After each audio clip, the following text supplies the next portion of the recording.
आइए जानते हैं टू फिंगर टेस्ट क्या है।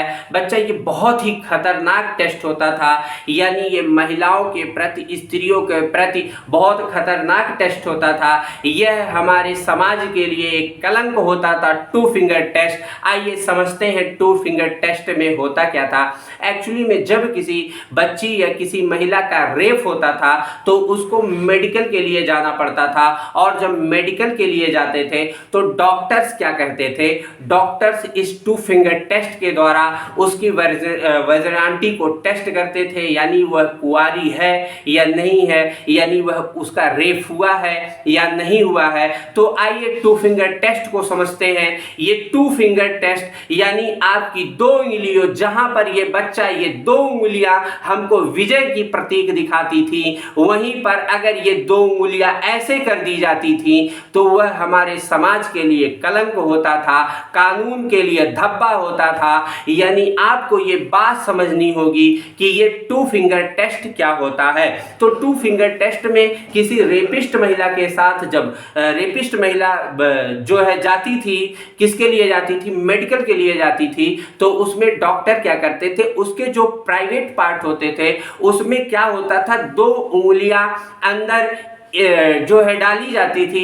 अगर वह अंदर दोनों उंगलियां उसके प्राइवेट पार्ट में आराम से चली जाती थी तो यह साबित हो जाता था उसके साथ रेप हुआ है। और अगर वह दो उंगलियां उसके प्राइवेट पार्ट में अंदर नहीं जाती थी तो इससे साबित हो जाता था, क्या हो जाता था, कि उसका रेप नहीं हुआ है। ऐसा, लेकिन यह सरासर महिलाओं के प्रति, स्त्रियों के प्रति, उन रेपिस्ट पीड़ितों के प्रति बहुत ही कलंकित और शर्मसार करने वाली बात होती थी। क्यों होती थी? अगर सपोज दैट आप खुद सोचिए, क्या सोचिए कि बाय द वे कोई भी स्त्री, कोई भी लड़की हो या स्त्री हो, वह अपनी स्वेच्छा से जो है किसी से शारीरिक संबंध बनाती हो, तो इस दौरान आप सोचिए क्या उसका रेप नहीं हो सकता है? बिल्कुल हो सकता है। और इस दौरान पर जब वह मेडिकल के लिए जाएगी तो उसमें क्या हो जाएगा, वो ऑटोमेटिक ही वह मेडिकल संपूर्ण रूप से पकड़ा जाएगा, यानी आ जाएगा। और जिसका नहीं होता होगा उसको तो बहुत दर्द होती होगी। सोचिएगा जरा, अपने दिल से, अपने दिमाग से सोचिएगा ये कितना खतरनाक टेस्ट था। इस पर पूर्णतया प्रतिबंध करना बहुत जरूरी था और बहुत दिनों से यह बात चल भी रही थी। आज जो है 31 अक्टूबर 2022 को सुप्रीम कोर्ट ने यह बात कह ही दी। अंत तक ये खुशी की बात है कि कह ही दी कि टू फिंगर टेस्ट पर पूरी की पूरी रोक होनी चाहिए और इस पर पूर्णतः प्रतिबंध लगा दिया गया है। तो आपको ये टू फिंगर टेस्ट, उम्मीद करते हैं पूरा समझ में आया होगा।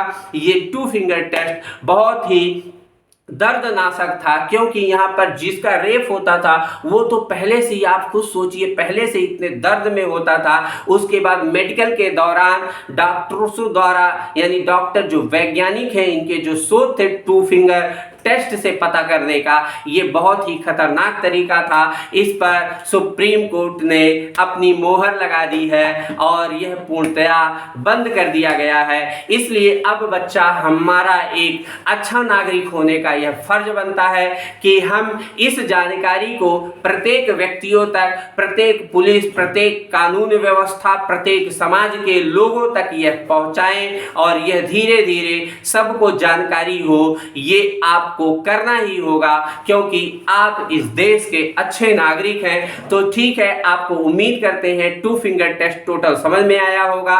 इसको पूरा शेयर करिएगा, एक एक लोग तक यह पहुंच जाना चाहिए ये टू फिंगर टेस्ट का क्या मसला है और इसे क्यों प्रतिबंधित किया गया।